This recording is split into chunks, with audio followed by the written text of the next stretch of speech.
I think the gold rating is a very dangerous place to be because sometimes it's the point where you know too much that you become overconfident, but you're also not knowing enough to like make whatever you're confident in work. So in this game, we're gonna see a gold player cook, and let's see what they come up with. Should be very interesting stuff. So we're gonna see Heimerdinger's Galaxy. This means that we're gonna have Prismatic as the first augment.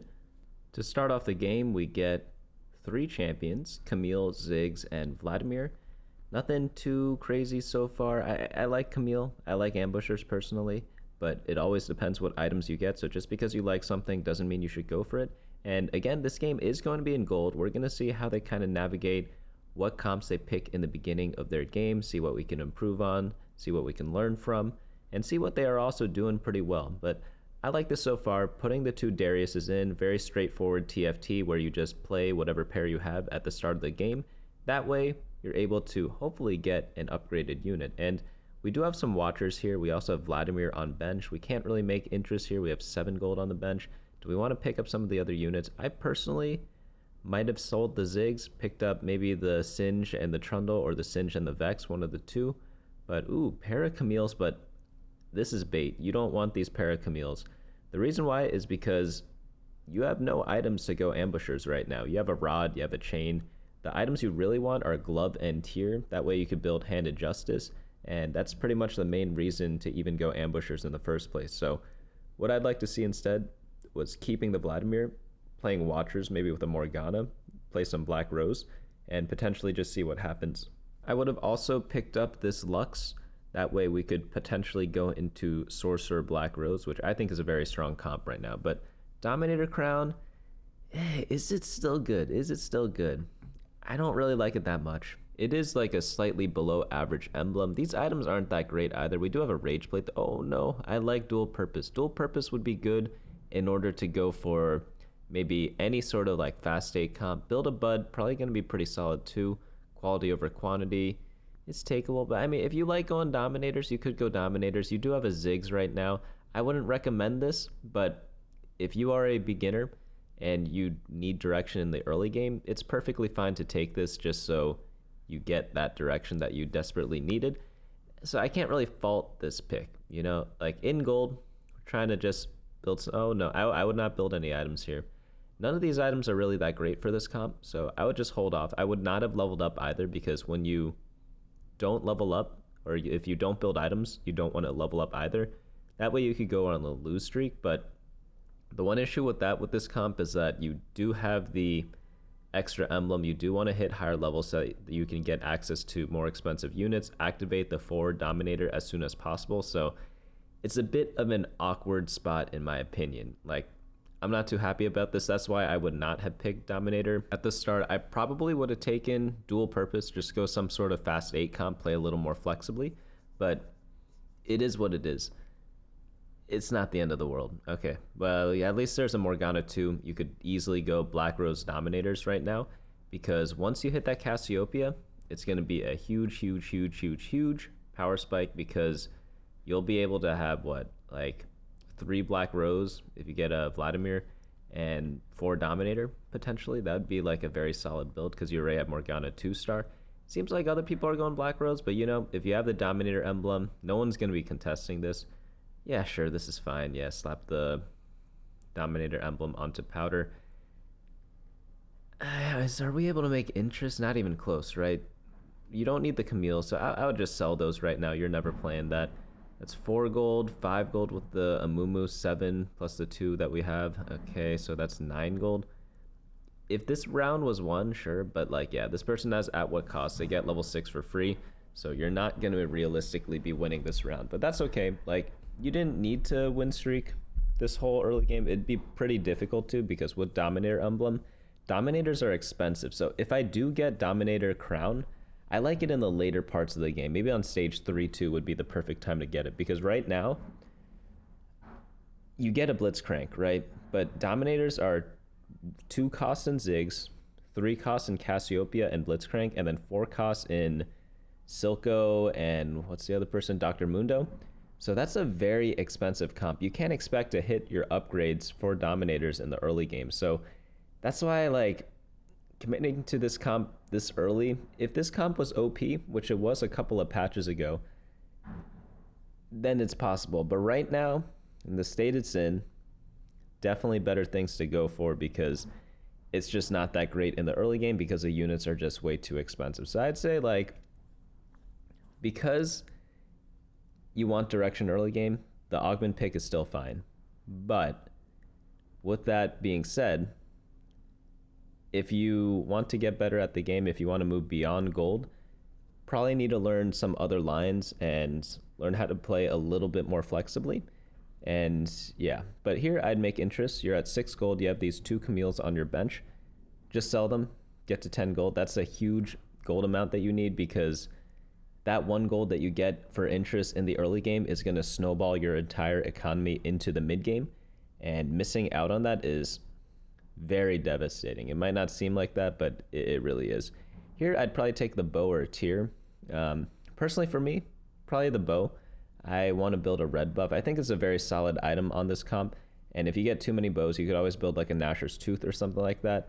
Was there a Cassiopeia on Carousel? There actually was. I would have taken the Cassiopeia. She had a belt on her, and I would have just built either a Gnasher's Tooth, I would have built a Sunfire Cape, even a Morello. Like, all 3 of the items you could build with that are absolutely amazing. I probably would have built the Morello. I really like Morello Ziggs. And then you actually activate the 4 Dominator buff and have access to 3 Black Rose if necessary. So this carousel, I'd say that's the biggest mistake so far. Like, I can't fault going for Dominators in the early game, but if you're going for a specific trait and you can activate it really early, because it's something awkward like this where most of the units are expensive. It's not like Rebels, right?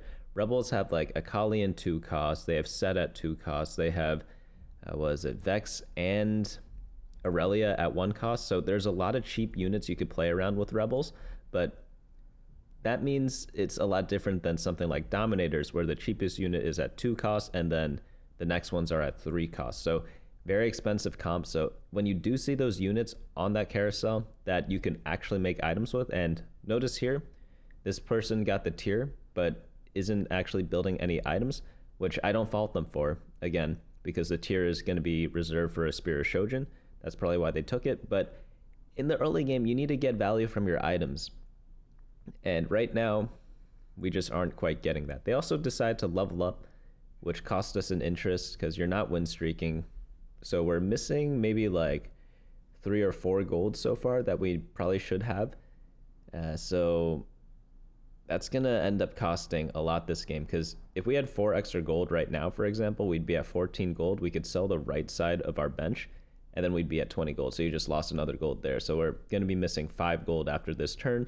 And you can imagine by the time we reach stage 4, we're going to be missing like maybe 15 to 20 gold. That's going to be really, really bad. And that's just from 2 small econ mistakes, or like seemingly small. It actually wasn't small, but it seems small, right? So that's a lot. That's a lot. If we think about all those games where like, oh, we could level to level 8 right now and roll 20 gold. Like, that doesn't sound that great, right? Like, you don't want to level up to level 8 and roll only 20 gold. But if you compare that to, oh, I got to level 8 and I'm rolling 40 gold, then you're like, all right, yeah, let me do that. Because that's just like a good threshold to kind of be in. Okay, I see another mistake here. I don't want to keep saying this, but you guys gotta go to bunnymuffins.lol/meta to figure out what units to put into your comp, because the Dominator comp, can you play it with Autonoma?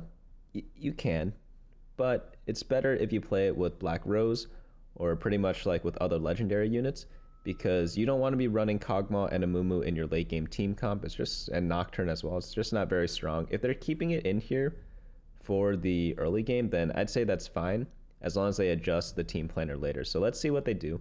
But as per usual, if you're ever confused on what to set up your team planner with, bunnymuffins.lol/meta, I update this tier list like for 5 years now, and it's a very quick and easy way to get access to a lot of good comps. But yeah, sell some of these units here, make 30 gold, sell this extra Morgana. Yep, don't need any of those. Anything on the shop that we need? Not really. So we could kind of keep this how it is. It's another tier, glove and belt. So Morello is possible. I'm not in love with it, A lot of these items are awkward. So I'd actually use this glove. The glove is the most annoying component whenever you're playing Dominators until you get Mordekaiser. But right now, the only two items I would want with glove is either Steadfast Heart with a Chain Vest or Jeweled Gauntlet with the rod on our Ziggs. So the reason why Jeweled Gauntlet is good in this comp is because you have a lot of ability power from the Dominator trait. Every time you cast a spell, you get some ability power, so you don't need something like Archangels. If this player builds Archangels, I'd consider that a pretty medium-sized mistake.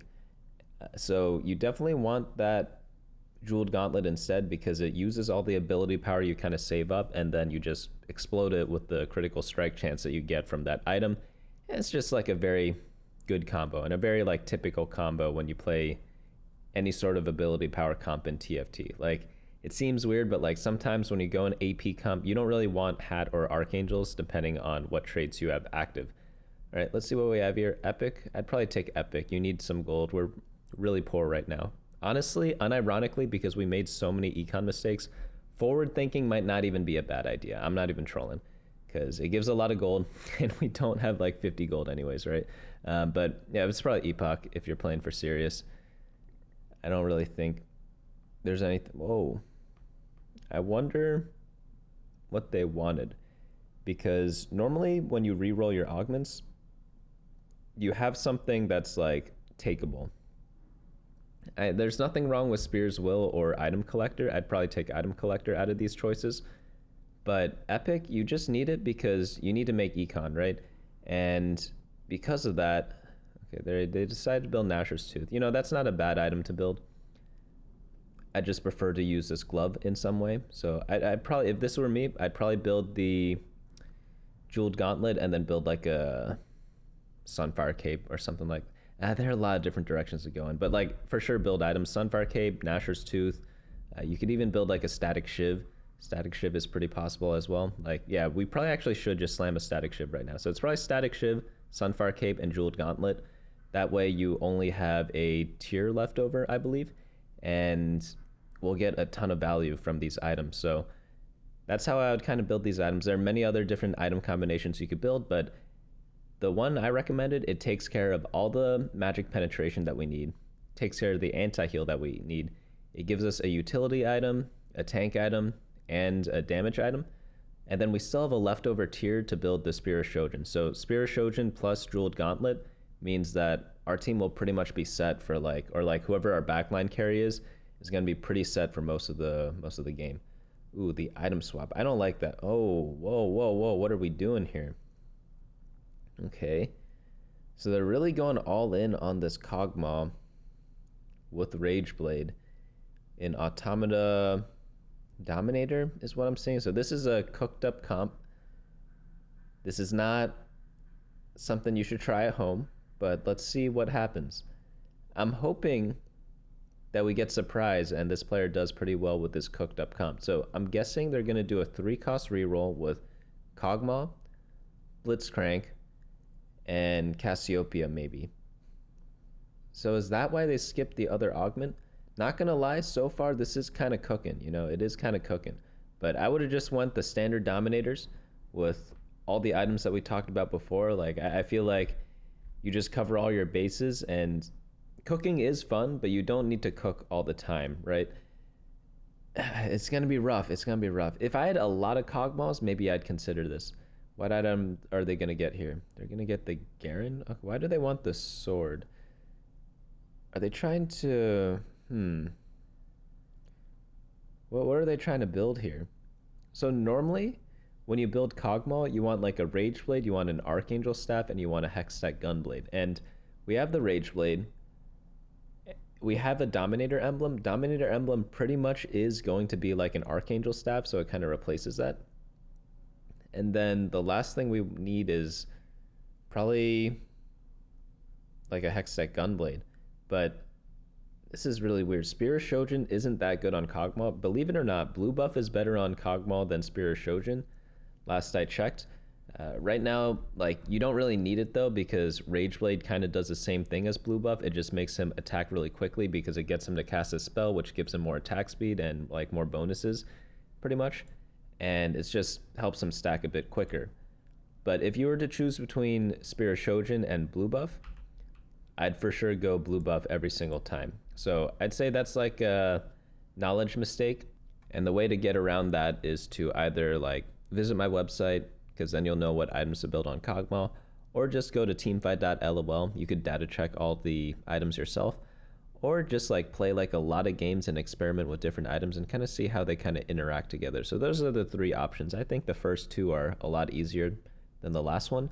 But what are we going to do with the rest of these items? So we need tank items now. Normally, like I know we've like seen a lot of mistakes, but that doesn't mean the game's over yet. There still could be something that's cooked up here. So you probably want these areas. You want to play sniper when you play this Kog'Maw because it gives you damage amplification. And he also gets plus range anyways when he casts his ability. So you're going to be like sniping a lot of people, right? So I would just buy the Zeri, probably level up eventually, maybe on 4-1, put it in, get the 2 sniper bonus. And it's like a 2-star, right? So it can't be that bad. And try to play the comp that they're trying to play. I don't even know what comp they're trying to play. Well, I do know, but I don't know how it's going to work because it's just not a real comp.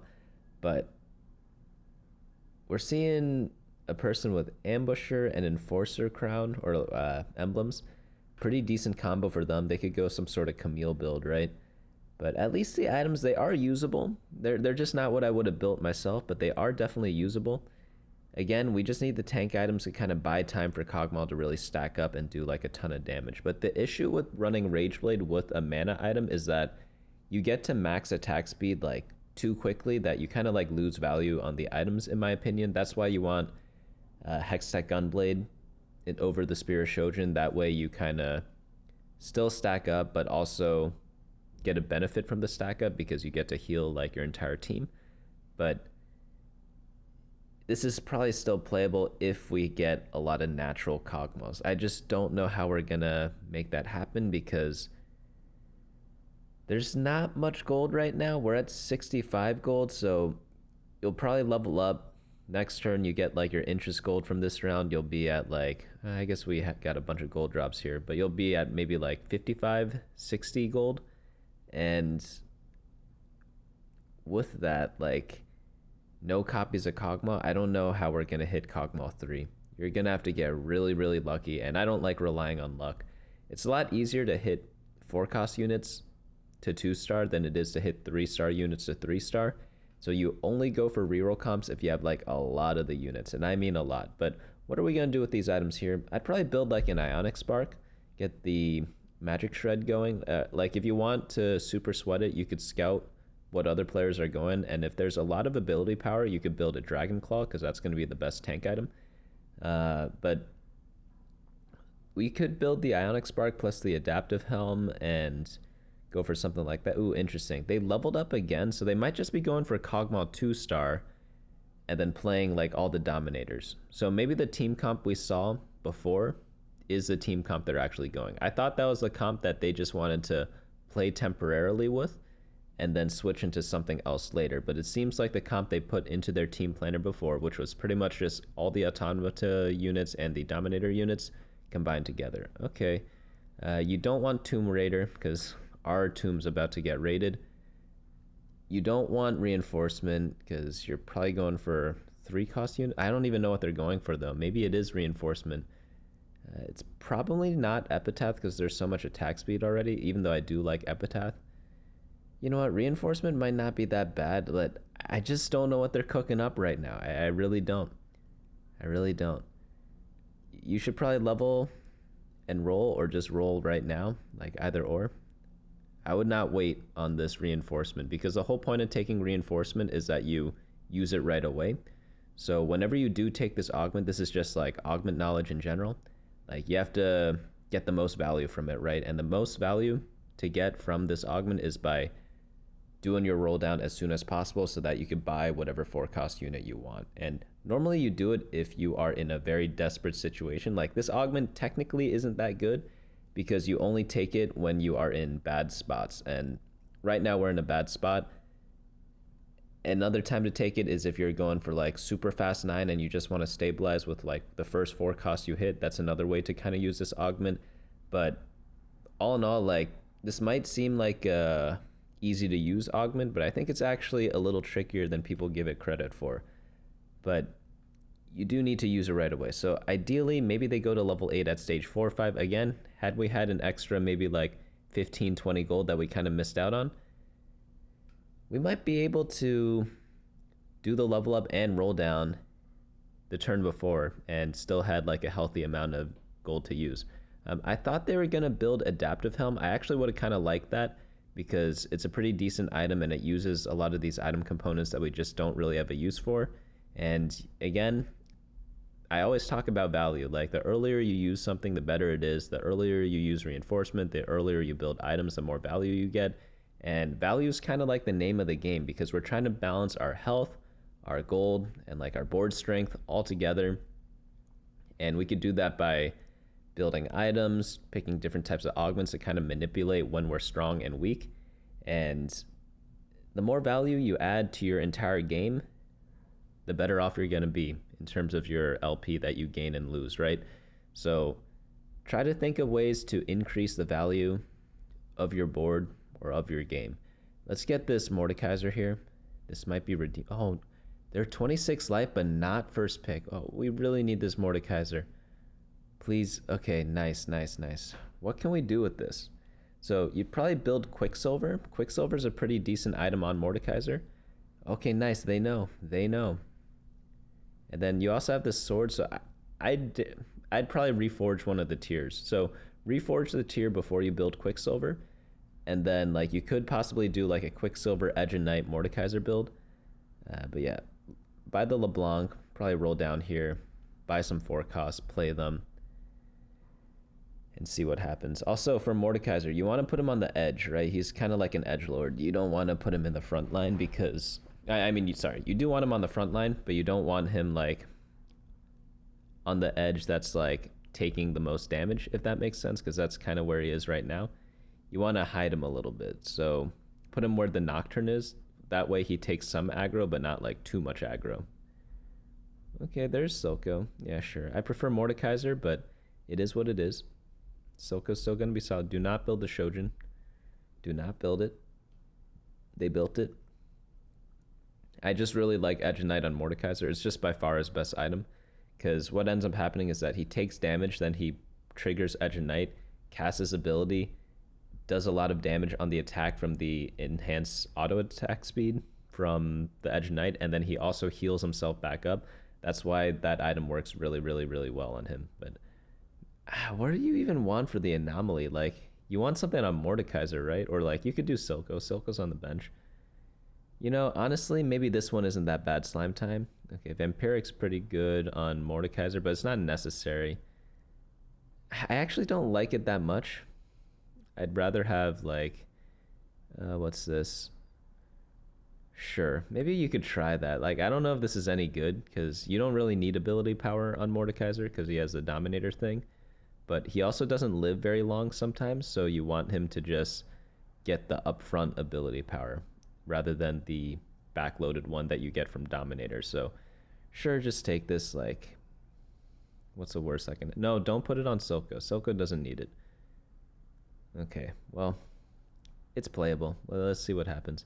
All right, sell this Kog'Maw, get out of this Autonomous stuff, play the regular Black Rose board with Dominator, and then we also hit the LeBlanc. So we actually could have just went the regular Dominators after seeing the LeBlanc. Like, it would have actually been pretty decent. But yeah, put Mordekaiser top left or top right. And I don't know why Cassiopeia's in the front row. Is this some dark tech that I'm not familiar with?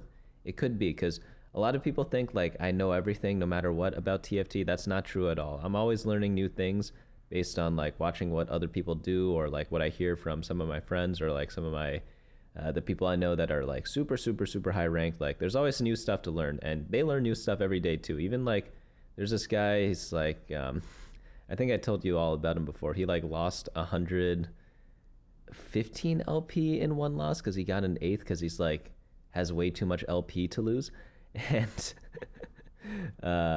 like, he learns stuff every day. The people he talks to learns new stuff every day. Like, in TFT, there's unlimited things to know. So if someone knows about this frontline Cassiopeia technology that I'm not familiar with, like let me know, because maybe I have to start doing that in my games. But for now, like for everyone watching, I have to recommend to move your Cassiopeia into the back line because she's just gonna lose a lot of value there, right? It's like putting a range unit in the front line. I know Dominators give a shield, and people might be doing it because they think it's kind of like scrap.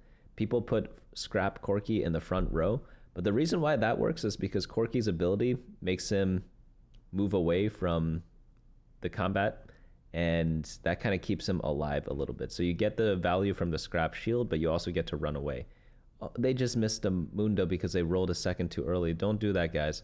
You have to be patient. Okay, Mordekaiser are very nice because they just missed out on the best unit that they could have possibly seen. Second best unit. Mordekaiser's better, but it is still important. I mean, you need your most important and second most important units, right? All right, Victor's pretty big. Let's keep rolling. I would not go for Blitzcrank 3. I mean, it's possible, but okay. Hand of Justice, okay. Tier, okay. We need to pop the item anvil, see what comes out of that.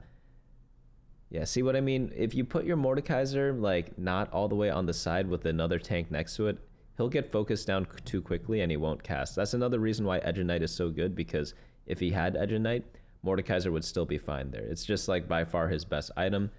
Not even close. Like, we could do a data check if you really want on teamfight.lol, but, like, you don't even need to. It's just trust me, bro. It's the best item.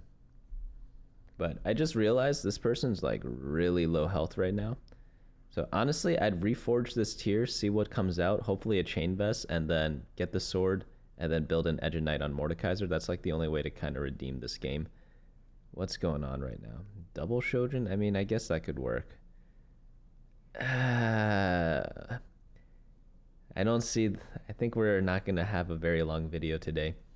Something in my heart's telling me that. Also, we have this Victor on bench that we could run. So I'd say like the biggest mistakes this game, because I don't think this is going to last after this round. You need to know the comp to go for. So if you're like hard forcing a comp, you need to play the correct version of it, because if not, it's going to be a very, very big struggle. So you could just play the normal Dominator comp and you probably would have had like a pretty decent game, especially if you took Epoch, and probably would have been chilling. Wow. This round you beat Mordekaiser 2. Are we going to be here a while then? I thought we were going to like say goodbye to this video after that round, because that person had Mordekaiser 2, if I am not mistaken, and this comp isn't real and the positioning's bad. A lot of people tell me sometimes, they're like, hey, I hit the board that you had on your website, but I still lost. Like, your board sucks or whatever. Like, but a lot of times it's like, if you're doing positioning like Cassiopeia frontline, Mordekaiser isolated, like, that's on you. That's not on me, right? Like, but I can't tell that because I don't know what positioning you use, and like match history doesn't say that. But yeah, like this Mordekaiser is getting 0 value. He just instantly dies pretty much. He actually casted this time. That Corki has horrible items, so he didn't one tap him. But like, essentially, there's a lot more than just hitting a team comp, right? You have to, okay, it ends now. But you also have to position well too. So lots of major mistakes here, but the main one, just the comp one. Like, you gotta get the basics down first before you kind of learn all the more advanced TFT stuff. So I'd say just focus on the comps, and I don't mean you have to play only S tier comps. You could play like B tier comps, but if you do play them, you have to actually know what units go into them, and then afterwards TFT life is gonna be a lot easier. After that, I'd say there are like a lot of econ mistakes here where like it's not the end of the world. It'll come with experience. I don't even expect like a diamond player to like do econ that great. And then also I think getting more familiar with different types of items would be very, very beneficial for this player. So if you're in gold or pretty much any TFT rank, like there's always some minor adjustments here and there that could really unlock your true TFT potential to get to the next level. And hopefully this video kind of helped with that. But that's going to be it for me today. Hopefully you all enjoyed this, and I'll see you all next time.